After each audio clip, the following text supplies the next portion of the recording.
бодлогын зүйл гэж үүдгийг.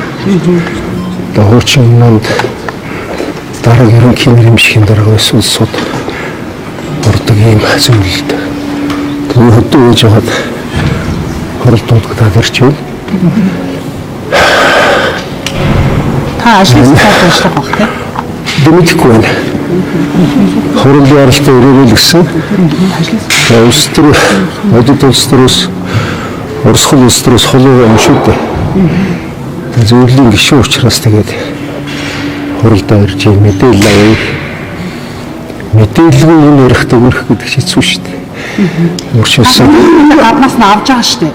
Одоо яг энэ үнсэд байгаа нөхцөл байдлыг бол та хараад нь ямар дүгнэлт хийж байгаа. Та өнөөдөр төр улсаас хамрах дээрээ энэ бол тайдын босгосон бас тий хөдөлмөр бас нам эзтэй тий. Энэ нам чинь бас юм бид. Мэдээлэл хөл мэдээллийн хаа нөхцөл өгч байгаа хэмжээнд энэ хэмжээнд байхгүй юу? та ямар байр суурьтай вэ? Та ч уг нь одоо удирдах зүйлийн гишүүн бишмэглээ таны хурал дуудсан гэж байна. Тэгэхээр ажлын хэсэгт багтаад ажиллахаар таны дуудулж байгаа гэж ойлгож байна. Тэгэхгүй би ойлгохдоо удирдах зүйлийг бодлогын зүйл гэж үүдгийг. Бодлогын зүйлтэй хамтарч хуралдаа гэж шийдвэр гарсан юм гэж ойлгосон. Тэгээд хөдөө байгаач гэсэн хэрэг төрнөл гэж. Тэр бүрэн мэдээлэлтэй болъё.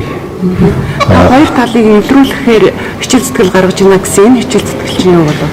Тэгвэл бүтэж өгөхгүй шүү дээ. Яагаад? Юунаас шалтгаалж? Би одоо яг хэлж мэдэхгүй. Хичээл зүтгэл гаргасан. Одоо ч санаа зовмоор юм байгаа юм л да.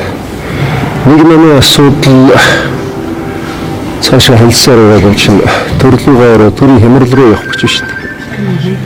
Тийм учраас бол зөвхөн нэг нэмийн хүрээндээ ярих биш.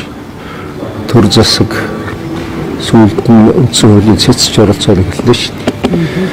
Тэгэхээр энийг бол улс орны хөгжил аюулгүй байдалд хохирлгүйгээр шийдэх ёстой. Тэрний төлөө одоо уулзж ярилцсан зүйлтэй гэж байгаа мэлгүй. Тэр нь бүр мэдээлэлтэй болж байгаад та нөхдөд эргээд уулзъя гэх үү. Одоо сайн дураараа үлдмэгдсэн хүмүүсийн л байгуулах шүү дээ.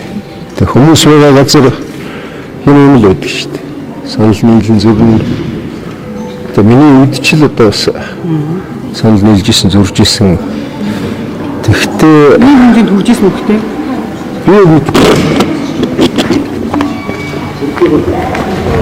Тон дээр ямар